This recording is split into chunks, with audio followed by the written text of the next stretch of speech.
Isang mapagpalang araw po sa ating lahat, mga kapatid. Tayo po na nandito sa ating bahay sambahan, sa mapagpalang araw po sa ating lahat, at gayon din sa mga kapatiran natin na makakapanood itong video na ito ng ating pananambahan sa umagang ito. Welcome po sa ating pong linggo ng pananambahan. At ngayon nga po ay ikatlong linggo ng buwan ng Agosto at tayo po ay nagpapatuloy sa ating pag-aaral ng salita ng Diyos patungkol po sa ating pong tema. Yan. Kailangan po ng reinforcement. Sa ating pong tema na pamagat po ay A Glimpse of Eternity. Minsan pa sabihin po natin sa ating kasama po dito na magandang umaga po sa inyong likod, sa harap. Yan, napakalalayo natin, ano? Pero sabi nga ni Pastor Boy last Sunday, kahit tayo malalayo sa isa't isa at hindi natin makamay ng isa't isa, ay hindi nangangahulugan na tayo ay hindi po natin pinagmamalasakitan din natin mahal ang isa't isa. Kundi yan po ngayon ang pamamaraan ng pagpapahayag na mahal niyo po ang bawat isa. Ano po, kailangan nating sumunod sa physical distancing. Ano po, yan, purihin po ang Panginoon. Kagabi po, binalikan ko yung preaching po ng ating pastor last Sunday para makakonect po ako dun sa kanyang nais na yung may continuation po ba yung series po at nagpupuri tayo, nagpapasalamat sa Panginoon kasi nga napakagandang aralin po talaga nito at napapanahon po sa ating sitwasyon po, isang sulyap sa sa kawalang hanggan, sulyap sa kawalang hanggan po. At tunay nga na kung ating pag-aaralan ng buong lalim ay hindi natin kayang aputin sapagkat una, sabi nga po ni Pastor, pag pinag-uusapan ng eternity, we talk about spiritual thing and we talk about God. Diba? Diyos po ang ating pinag-uusapan pag sinabi po natin kawalang hanggan. At yun nga po, sa umagang ito ay nais ko pong dalhin po kayo sa isang talata sa Biblia na ating pong mababasa sa Aklat ni Juan. Ito po ay palagi po natin na pag-aaralan na rin po pero bigyan natin ng tuon sa umagang ito yung John chapter 1. Yan po, kung may mga Biblia po kayo ay makipagbukas po kayo sa akin sa John chapter 1 verses 1 hanggang 5. At yan po ang talata na ating pag-aaralan na mababasa po sa umagang ito. Ngayon, kung wala po kayong Biblia, ay meron po tayo dito sa ating slide na naka-flash sa English. Na version ng Bible po.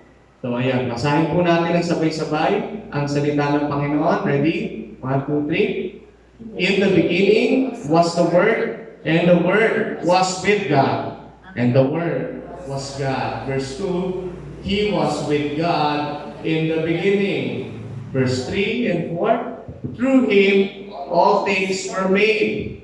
Without Him nothing was made that has been made. Verse 4, in Him was life, and that life was the light of all mankind. Verse 5, the light shines in the darkness, and the darkness has not overcome. Okay. Pagpalain ng Panginoon ang pagkakabasa ng kanyang salita, tayo po muna yung dumako sa pananalangin sa ating pagpapatuloy ng ating pong pag-aaral ng salita ng Diyos sa umagang ito. Tayo po yung manalangin. Yes, Lord, salamat po. Hallelujah. Pinupuri ka namin, dakilang Panginoon, sa umagang ito, sapagkat tunay nga po napakabuti niyo sa aming mga buhay, O Lord. Salamat sapagkat sumapit na minsan pa ang araw na ito na pinapanabigan po ng aming kaluluwa, Panginoon. Na kung saan ang iyong mga anak ay makapagsama-sama, Panginoon, kahit sa ganitong sitwasyon na kami po ay nalilimitahan, Panginoon, ng mga protocols na kinakailangan namin sundin upang mapag-ingatan ang kalusugan ng bawat isa. Ngunit, Lord God, alam po namin, kahit po kami ilan dito sa loob ng aming bahay sambahan at ang mga kapatiran po namin na makakasama sa online, Lord God, na makapapanood nito, alam po namin na magkakasama po kami sa iisang Espiritu, Panginoong Diyos. Ito po ay yung itaas ang iyong pangalan, O God. Ito ay upang luwalhatiin ka namin sa aming mga buhay, Panginoon. At lagi ka lamang, Panginoon, na mapapasalamatan sapagkat tunay nga po, Panginoong Diyos, na kami laging namamangha, Lord God, kapag ka aming aming sumisilid sa aming isipan, Panginoon, kung gaano kalawak, kalalim, Panginoon, ang iyong pag-ibig sa bawat isa sa amin. Kaya, Panginoon, sa umagang ito, sa aming pag-aaral ng iyong salita, dalangin po namin, Lord God, na samahan niyo po kami, Lord God. Tulungan niyo po kami maunawaan lubos, Panginoon, ang iyong mga salita na aming mapag-aaralan sa umagang ito. We pray for your Holy Spirit, Lord God, to be with us, Lord God, as we study your word, as we ponder on these thoughts, Lord God. Dalangin po namin, Lord God, na kayo lamang ang may tataas, kayo lamang ang may hahayag, Panginoon, at ang mga salita mo na may papahayag, Lord God, sa umagang ito, ay amin pong may sasapamuhay, Panginoon, at may babahagi din naman sa ating mga kapatiran at lalong higit sa mga tao, Panginoong Diyos, na hindi pa nakakakilala sa iyo, Panginoon, at nais mo, Panginoon, na magkaroon ng ugnayan, Panginoon, sa mga taong ito. Lord God, gamitin mo kaming instrumentong pagpapala, Panginoon, maging ang mga nanonood, Panginoon, sa video ito, Lord God. Patuloy mo silang samahan, Lord God, as they listen, as they watch, Lord God, sa pangangaral ng iyong salita, Lord God. I pray that you would work in their hearts, Lord God, right now. At kayo pong patuloy na manguna sa bawat isa. Samahan niyo po kami, gamitin niyo lamang ang inyong lingkod at tungtungan. Kayo pong mahayag, Panginoon, kayo pong makita, at kayo lamang kalooban mo lamang kung may pahayag sa umagang ito. Purihin ka, Panginoon, pasalamatan ka, at nakilain ang iyong pangalan. Mahal ka namin, Panginoon, sa umagang ito, nais po namin kang papurihan, Lord God. Luwalhatiin ang pasasalamat sapagkat sa lamang namin ibinabalik ang lahat ng kapuwet pasasalamat sa pangalan ng Ama, ng Anak, at ng Espiritu Santo. Amen, amen, amen. Palakpakan po natin yung isa pang Panginoon. Amen, amen. Praise God. Salamat po.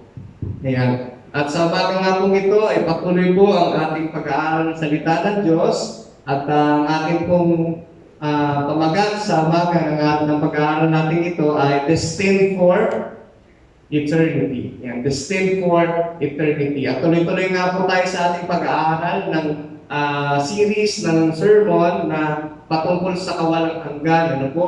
At nakaka-excite po mga kapatid sapagkat ang Biblia mula pa sa simula, ano po, mula sa Genesis hanggang sa Revelation, ay makikita po natin kung paano po inilahad po ng mga manunulat ng Biblia patungkol sa kawalang hanggan. Ano po? At itong si John, ano po, si John, ay mismo makikita po natin kung paano niya binigyan pa ng mas malalim na kahulugan yung sinasabing Diyos mula pa ng pasimula at Diyos sa hinaharap. Siya'y walang hanggan. Pakita ko lamang po sa inyo yung timetable natin na hiniram ko po ito sa ating pastor. Ayan. Nilagyan ko lang ng eternity past and eternity future. Ano po? Sapagkat ang sabi ng salita ng Diyos, kung binasa po natin, di ba? Sa John chapter 1 verse 1, ang sabi po doon, in the beginning was the Word. Di ba? Sabi nun, nang pasimula ay naroon na ang salita. At ang salita ay kasama ng Diyos at ang salita ay Diyos. Isang katotohanan po na hindi mapapasubali o susubalian patungkol po sa ating Diyos ay kung gaano po katotoo talaga na ang Diyos natin ay naroon na nung pasimula pa. Kasi po siya ay Diyos na walang pasimula. Amen po? Siya ay Diyos na walang pasimula. Kasi nung simula pa, siya ay Diyos na. Nag-i-exist na siya bago pa tayo mag-exist. Kasi po tayo mga tao, ang pagbilang natin sa ating existence ay kung kailan tayo nagsimulang dumating. Di ba? Tayo, binibilang po natin ang ating taon sa mundong ibabaw na ito sa pamamagitan ng pagbabalik doon sa taon kung kailan tayo pinanganak o kailan tayo sinilang. Doon po tayo nagpasimula. Tama po ba?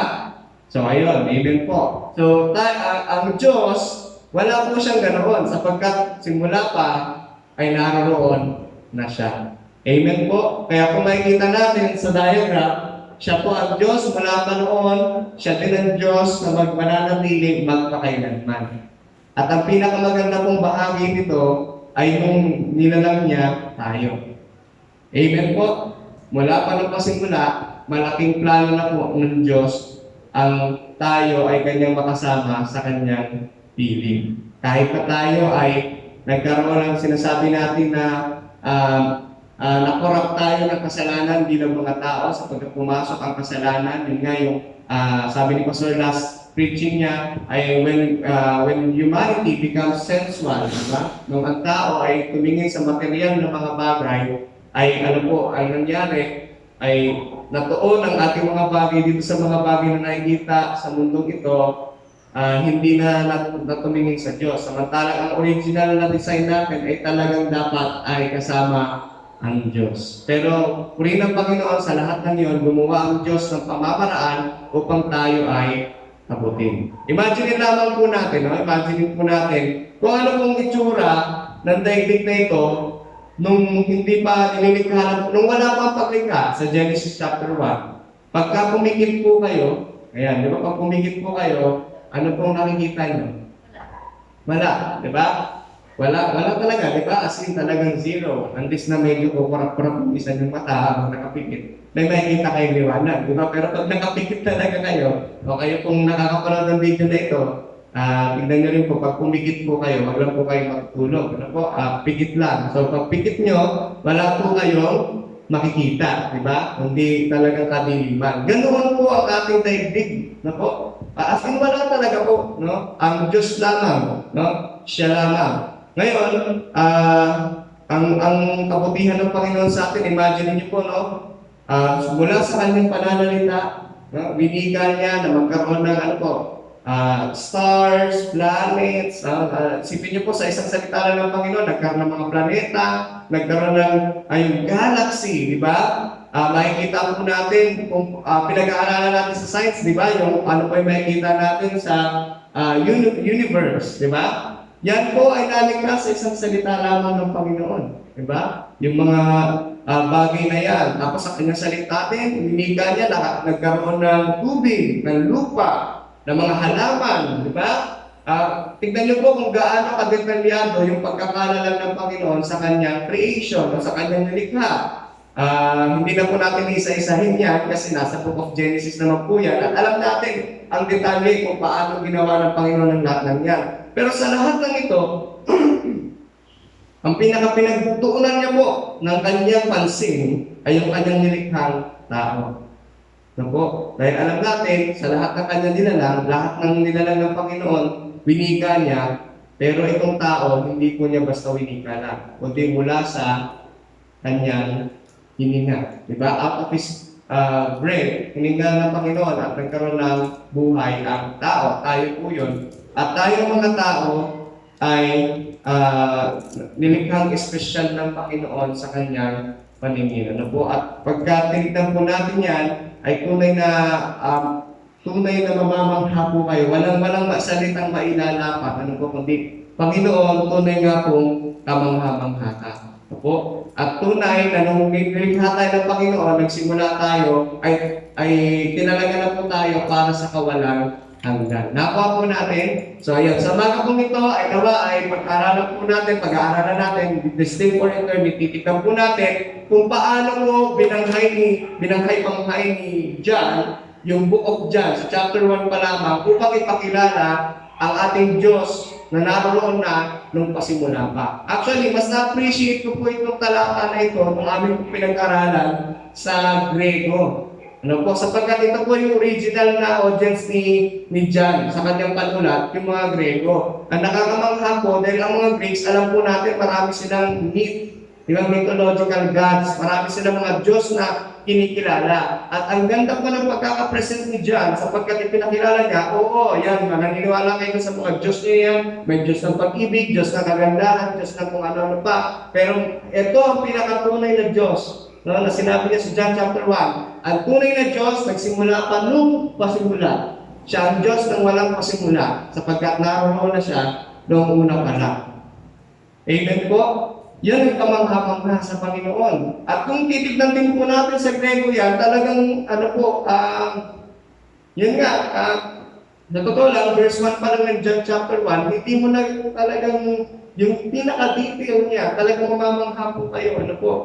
Kaya naman, sa amagin ito, sige po, pag-aralan po natin. Tingnan po natin ang sinasabi ng salita ng Diyos. We are destined for eternity. We are destined for eternity because He is the one who is the beginning of everything. Amen po? Tayo po ay kinalaga para sa kawalang hanggan dahil siya po ay nagpasimula, siya ay naroon na nung pasimula pa.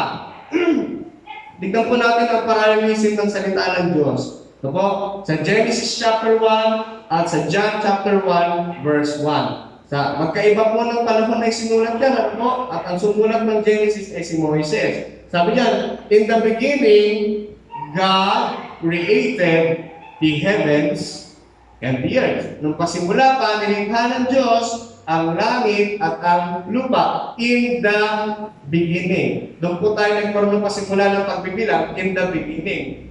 Sa nung binigyan tayo ng Panginoon ng pasimula. Apo? So John chapter 1 verse 1, ganoon din yung sinabi, in the beginning. Apo? In the beginning. Pero dito ay pinapakilala, sino po yung pinapakilala dyan? Ang Panginoong Hesus naroon na rin nung pasimula pa.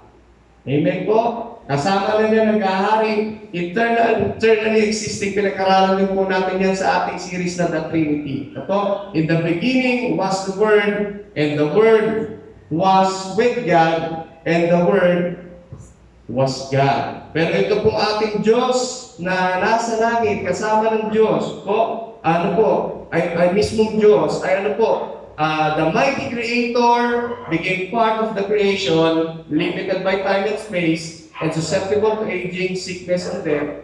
But love propelled him, so he came to rescue and save those who were lost, and to give them the gift of eternity. Ito pong ating Diyos, na tutusin, siya ay Diyos na pasimula. Hindi mawawala ang kanyang kapangyarihan kung hindi tayo nalalangit, kung walang tao. Pero dahil ito po yung plano niya, wala pa noon. Wala pa noon, ay gano'n na lamang binigay niya ang kanyang sarili para sa iyo at para sa akin. Amen po? Ayan, tuloy po natin. So, ano po pinapakita ni John? Sabi dyan, John shows Jesus as fully human and fully God. No? Yan po ang ating statement of faith. No? Jesus as fully human and fully God. At pinag-aralan natin po yan natin ng mga nakaraan. At ito po yung patuloy natin gusto bigyan ng diin sapagkat ang ating po pinag-uusapan ay patungkol sa kawalang hanggan. Ano po? And sabi dyan, Jesus never ceased to be the eternal God who was always existed. Naroon na siya. No? The creator and sustainer of all things and the source of eternal life. Sabi nga rin po natin, ang buhay natin dito sa mundong ibabaw na ito, hindi lamang magtatapos dito. Kundi meron pa tayong buhay na walang hanggan pagkatapos ng buhay na mayroon tayo dito. At ang gusto ng Panginoon, ang nais ng Panginoon ay makasama tayo dun sa buhay na walang hanggan na kanyang iniaalok doon sa kanyang piling. Okay po? So, next slide.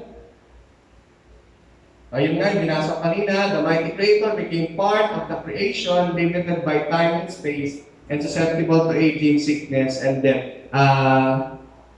Tandaan natin, ano po? Yung Diyos na naroon na nung pasimula, gayon na lamang ang kanyang pag-ibig sa atin. Ano po? Na kanyang inilagay yung kanyang sarili sa ating kalalagayan, sa ating sitwasyon, para tubusin po tayo. Dahil alam ng Panginoon na sa ating sarili, ay hindi po natin kayang makamit ang buhay na walang hanggan. Amen po? Kaya purihin ang Panginoon kasi binigay niya sa atin ang kanyang salita. Binigay niya sa atin ang kanyang anak para mamatay sa krus ng Kalbaryo, bayaran ang kasalanan natin at upang tayo ay magkaroon ng buhay na walang hanggan. Okay po? Pero ma-appreciate lamang po natin ang patungkol sa turo na ito, no? Kung tayo po ay mananampalataya sa Kanya. Amen po? Kasi marami pong mga tao hindi po naniniwala na meron pang buhay pagkatapos ng buhay na ito. Para sa kanila, ang buhay na walang hanggan ay isang kwento lamang, no? Hindi katotohanan. Kasi wala pa naman talagang bumalik dito at nagsabi na totoo, may eternal life talaga, totoo yun. No? So, lahat yan, kinakailangan natin na we have to come by faith para po malaman natin, no? na tayo ay may buhay na walang hanggan sa piling ng Panginoon. Amen po? At yun ang pinagpapasalamat natin sa Panginoon sapagkat isang araw kinatagpo niya tayo sa ating buhay sa ating buhay na ito ay nakilala natin siya bilang Panginoon at tagapagligtas ng ating buhay at ating siya tinanggap sinampalatayanan bilang Panginoon at tagapagligtas ng ating buhay. Binuksan niya ang ating spiritual na mga mata at nakita natin ang halaga ng buhay na walang hanggan sa piling ng ating Panginoon. Yan po ay dahil yun nga, sige po, next slide.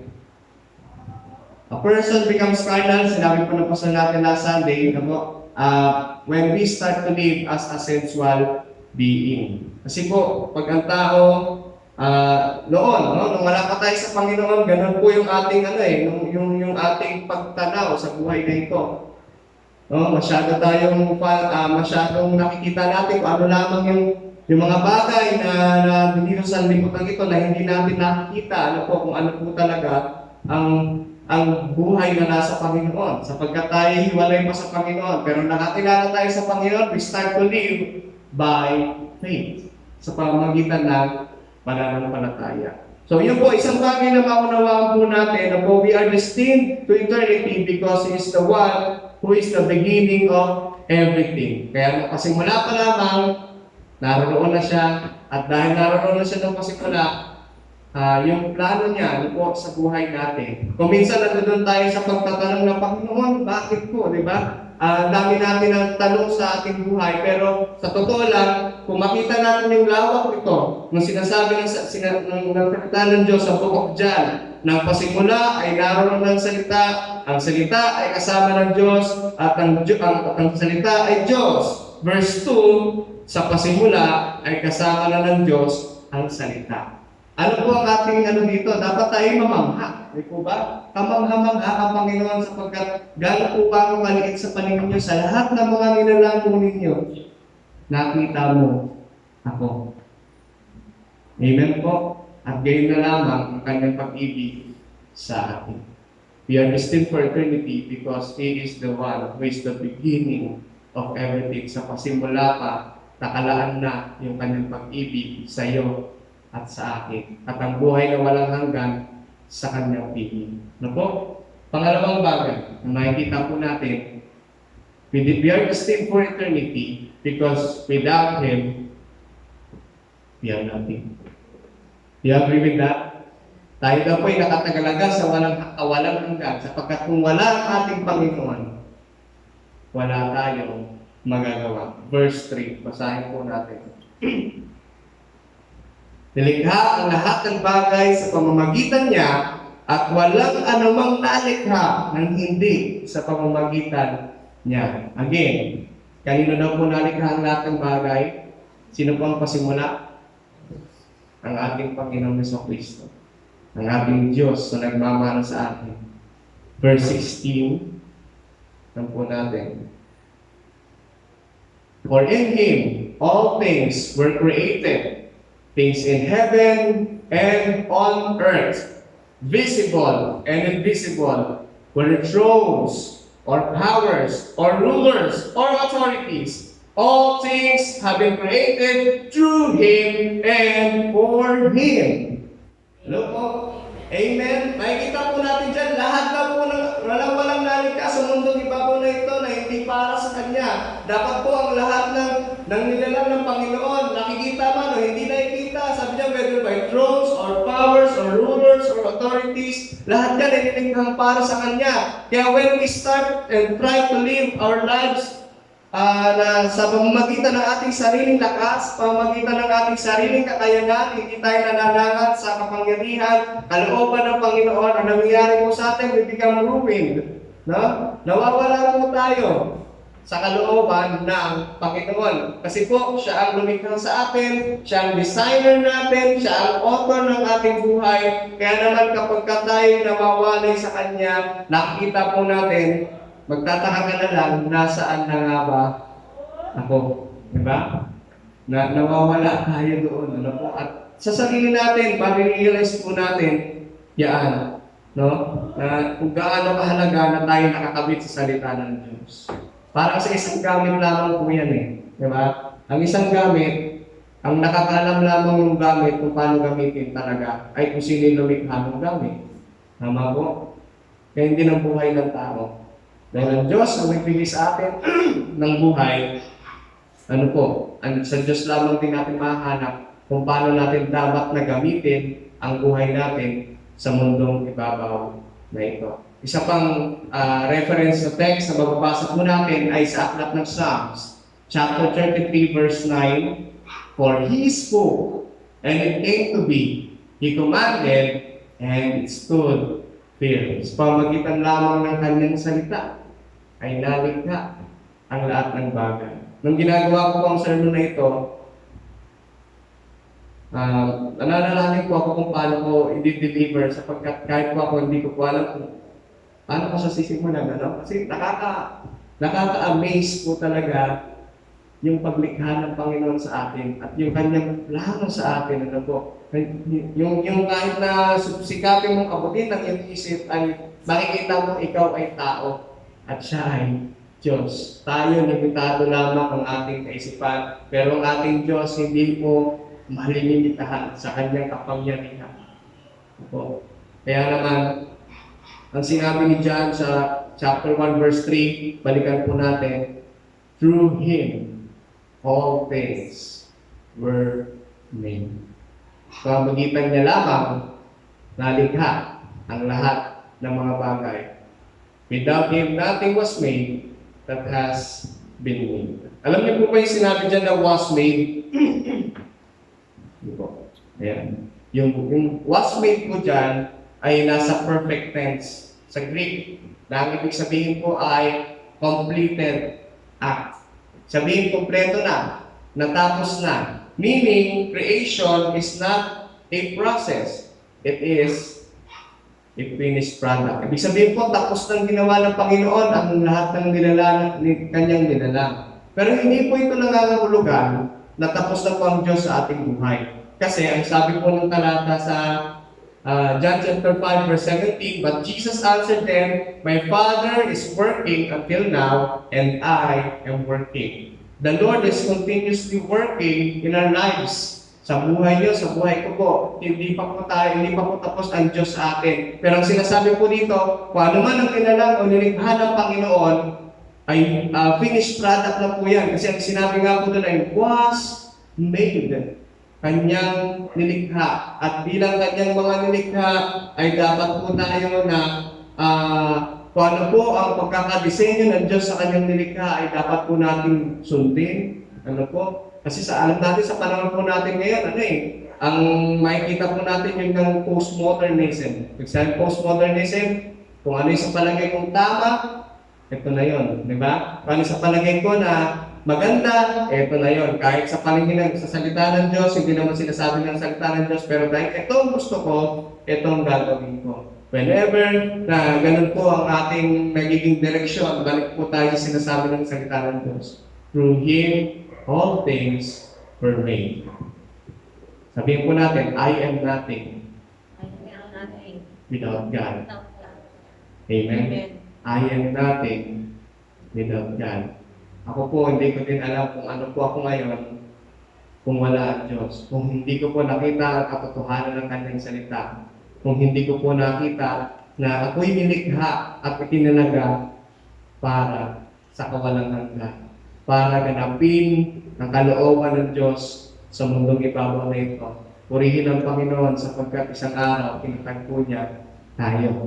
Amen. At tayo'y kanyang sinaklolohan sa ating kalalagayan. At ngayon, naglilingkod po tayo sama-sama sa ating Panginoon. At kaya naman, nagpapatuloy tayo sa gawain ng Panginoon, ano bang kahadlangan, ano man ang sitwasyon na kinakaharap ng ating buhay, lalo na po sa kasalukuyan, ano po, napakalaking hamon sa mga mananampalataya ng ating sitwasyon ngayon. Ano po, maraming mga churches na kasama po natin ngayon na hindi nakakapagtipon-tipon sa kanilang bahay-sambahan, dahil nga po sa ating sitwasyon, but we praise God sapagkat tayo po, nagkakaroon tayo ng pagkakataon na dito magtipon-tipon at namabaximize po natin yung mga online na resources po natin. Kahit ang prayer meeting natin, na kapag prayer meeting tayo sama-sama sa online kahit na hindi po tayo magkakasama. So nakita po natin kung paano ang Panginoon andun ang kanyang pagsama, andun po ang kanyang pagkilos, hindi niya po pababayaan ang kanyang gawain. Amen po? Amen. Praise the Lord.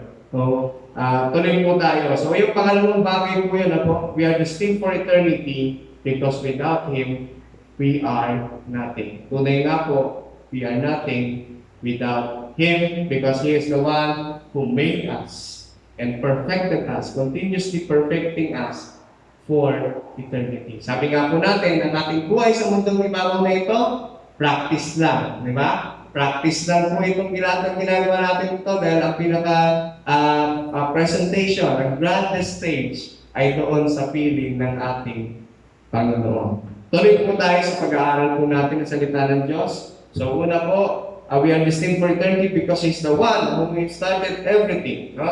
Siya po ang pasimula. Pangalawa, dahil nakatalaga sa kawalang hanggan, dahil kung wala siya, wala tayong magagawa. At pangatlong bagay po, sa verse 4 to 5, we are destined for eternity because He is our only light in the darkness of the light.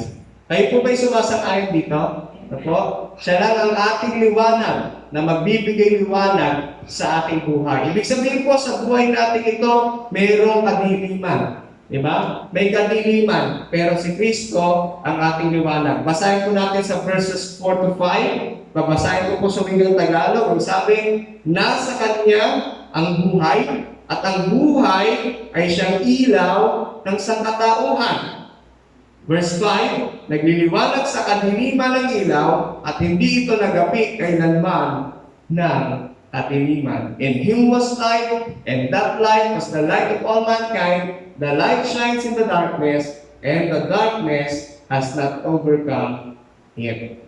Ano po ibig sabihin nito? Tayo po na nakakilala sa Panginoon, nakasumpong po tayo ng liwanag sa Panginoon. Paano po kung tayo namumuhay sa kadiliman? Ano po? Yun nga, sabi ko kanina, merong kadilimang naghahari sa ating daigdig na ito. At sa kadiliman po na yan, makikita po natin yung pananaw ng mga tao patungkol sa kawalang hanggan kapag hindi po sila napaliwanagan at hindi naging maliwanag sa kanila ang patungkol sa usapin ng kawalang hanggan ay ganito. Sige po, pakita niyo po. Merong isang lumikha ng awit, ano po, huwag niyong kantahin, mabasahin ko lang yung lyrics. So, para makita po natin yung aking gusto mong sabihin dito, ito po yung pananaw ng isang tao na wala sa Panginoon, na hindi pa niya nakikita ang liwanag ng Panginoon. Sabi niya, I close my eyes for a moment, and the moment's gone. All my dreams pass before my eyes, a curiosity, dust in the wind. All the air is dust in the wind. Next. Ayan. Same old song, just a drop of water in an endless sea. All we do crumples to the ground, though we refuse to see. Dust in the wind. All we are is dust in the wind. Now don't hang on nothing, don't hang on nothing lasts forever. Sabi niya ganun, but earth and sky, it slips away, and all your money won't another minute buy. Dust in the wind.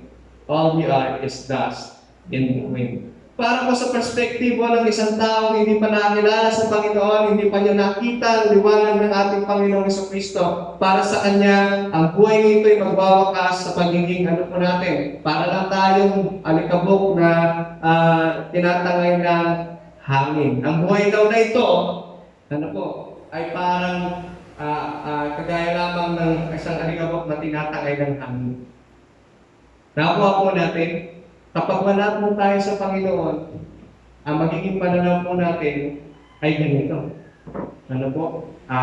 Buhay natin, ganito lang, magwawakas.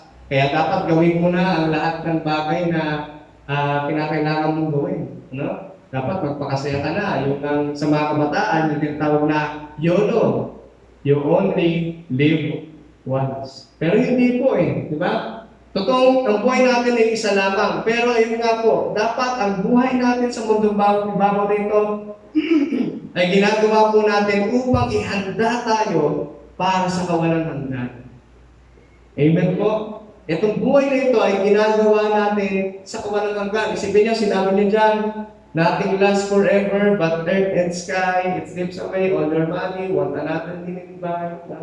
So, pasalamat po tayo sa Panginoon sapagkat tayo nakakilala sa Kanya at tayo ginagamit din naman ng Panginoon para ibahagi naman sa iba itong mensahe ng Panginoon na ating nakilala at nababasa. Sige po, tuloy po tayo. Sabi diyan, when we follow Jesus, the true light, we can avoid walking blindly and falling into sin. Do you agree with that? Amen? Pag tayo daw ay sumusunod sa Panginoon, pag sinusundan natin ang Panginoon na siyang ating tunay na liwanag, maaari natin maiwasan. Ano po ang paglakad na hindi natin makita at hindi tayo maging discerning sa kasalanan. Sapagkat tayo po, kung tayo naging mga mananampalataya na, hindi na po tayo kagaya ng dati. Ano po? Alam natin na meron tayong Holy Spirit na nagagayad po sa atin. At naranasan na po ba natin yun? Yung minsan, ikaw po ay nakagawa ng hindi maganda tapos ang tindi ng tapog ng dibdib mo. May nasabi kang hindi tama, may nagawa kang hindi tama. Di po ba? At pagkatapos bigla ka magtataka, bakit parang parang bigat, di ba? Dahil yun po, andyan po ang banal na spirito, hindi po yung konsensya. Po, yung Holy Spirit na nasa atin, na siyang nagbibigay po sa atin ng paalala na dapat ang ginagawa lamang natin ay para sa kalooban ng Panginoon. Para lamang sa kalwalhatian ng ating Panginoon. Isang bagay ko po, hayaan natin na ang Panginoon ang maging liwanag ng ating buhay upang hindi tayo masadla sa kadiliman. Sapagkat alam nga po natin, gusto ko pa sanang ilagay dyan yung iba't ibang mga paniniwala ng mga tao, yung tinatawag na mga worldviews. Kaso nga lang, napakarami po nun. Kaya gusto kong i-generalize na lang po na sa mundo natin ginagalawan, mga kapatid, marami ang iba't ibang pagpapaliwanag. Kagaya po ng binanggit ng ating pastor sa kanyang sermon last Sunday. Marami pong mga iba't ibang mga paliwanag patungkol sa eternity. Pero tandaan po natin, mga kapatid, wala tayong ibang pagsasaligan ng ating pananampalataya kundi ang salita ng Diyos lamang po. Amen po? Kapag wala sa salita ng Diyos, di ba? Kapag hindi nakasulat sa Biblia, ayan, may problema po tayo. Sapagkat sinulat itong aklat na ito, 66 books ng mga gospel writers, lahat po ikinumpleto ito para makita po natin ang layunin ng Diyos sa ating buhay ay hindi lamang po dito, kung hindi para sa kawalang hanggan. Kaya nga po, tignan po natin ang sinabi ng aklat ng Hebreo, no? Tignan po natin, dito po ako magwawakas. In the past, God spoke to our ancestors through the prophets at many times and in various ways. But in these last days, He has spoken to us by His Son. No? Sino po yun? Jesus Christ, whom He appointed heir of all things, tagapagmana ng lahat ng bagay, and through whom also He made the universe. Verse 3, the Son is the radiance of God's glory, okay? And the exact representation of His being, sustaining all things by His powerful word. After He had provided purification for sins, He sat down at the right hand of the Majesty in heaven. Pagkatapos, ang Panginoong Hesus ang kapahayagan ng lahat ng bagay na ito. Ako, ang sinabi, papalik sa verse 3, the radiance of God's glory and the exact representation of His being. At pagkatapos ay umupo sa kanan, luklukan ng Ama. Pero ang sabi nga po, di ba, sa John chapter 14, let not your heart be troubled, believe in God, believe also in me. In my Father's house, there are many mansions. Kaya sabi ng isang awit, kahit nakupo ang aking tahanan, di ba? Meron tayong tahanan sa langit na bayan na naghihintay sa atin. Do we long for that? Tayo po ba'y nananabik dun sa ating tahanan sa langit? At ang sabi nila Revelation chapter 1 verse 11, Jesus says, I am the Alpha and the Omega. Sa Greek alphabet po, ang Alpha ay parang kanyang letter A at yung Omega, yung kanyang letter Z. So, sinasabi dyan, I am the Alpha and Omega, the first and the last.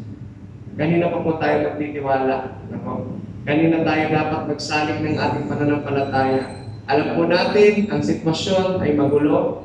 Ang ating sitwasyon sa ating buhay sa kasalukuyan ay talaga namang mahirap.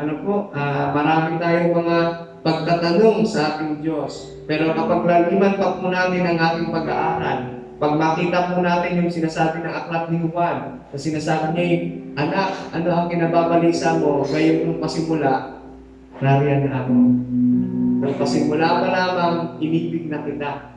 Nung pasimula pa lamang, pinagnama ko na sa iyo na mahal kita. Ngayon ka pa ba magtutuda?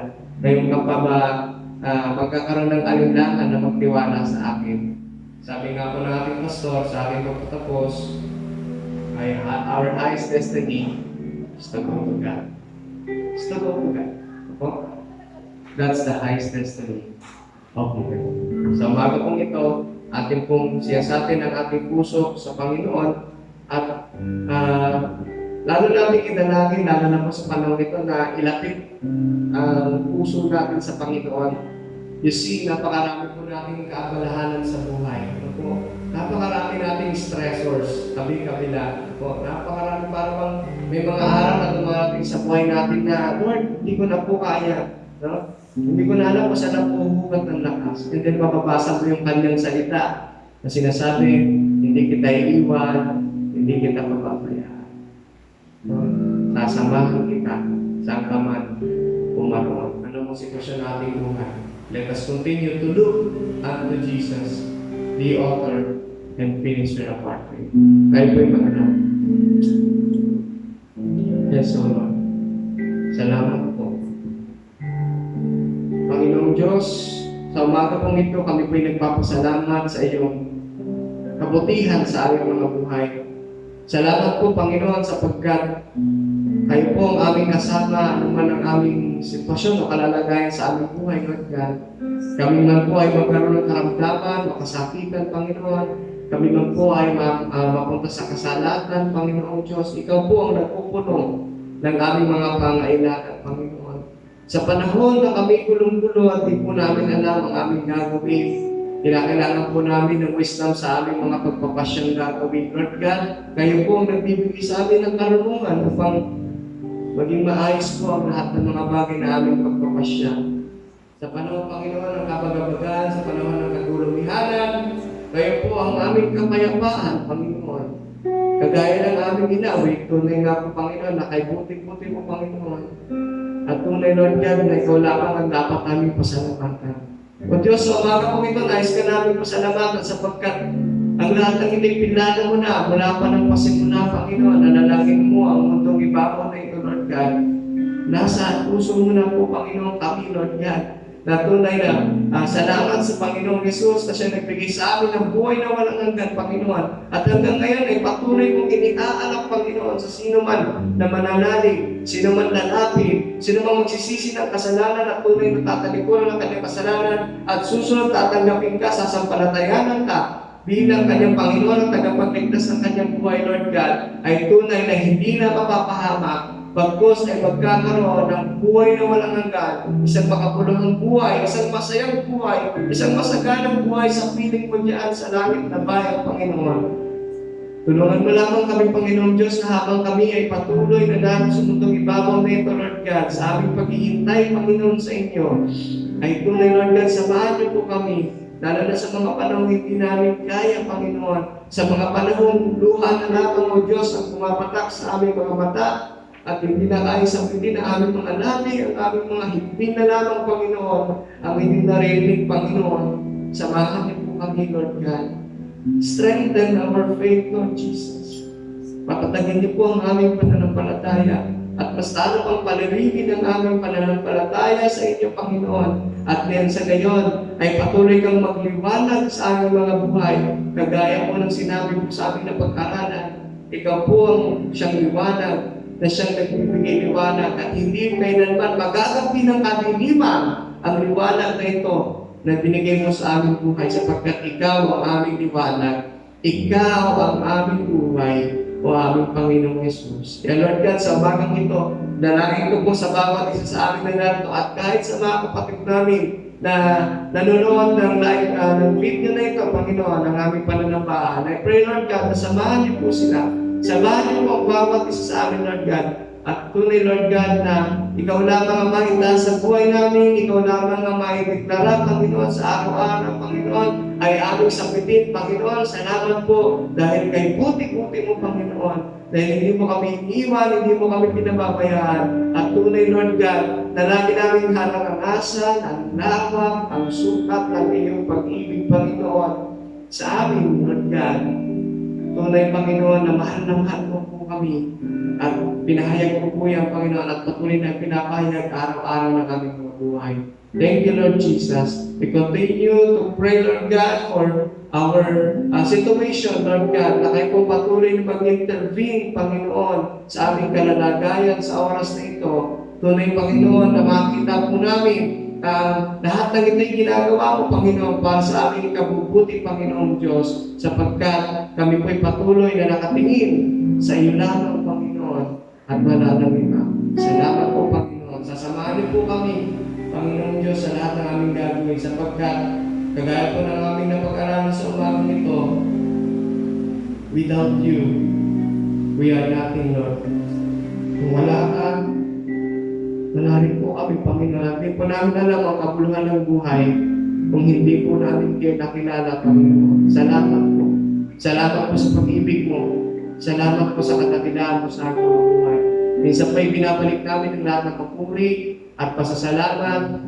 Pagdakila ay sila namin itinataas, Panginoon. Ito po aming panalangin na may pupunta pasalamat. Pagpalain mo ang bawat isa sa amin sa pangalan ng Ama, ng Anak at ng Espiritu Santo. Amen. Amen. Amen. Palapang po natin ang Panginoon. Pagpalain po tayo ng Panginoon at magandang araw po muli sa atin.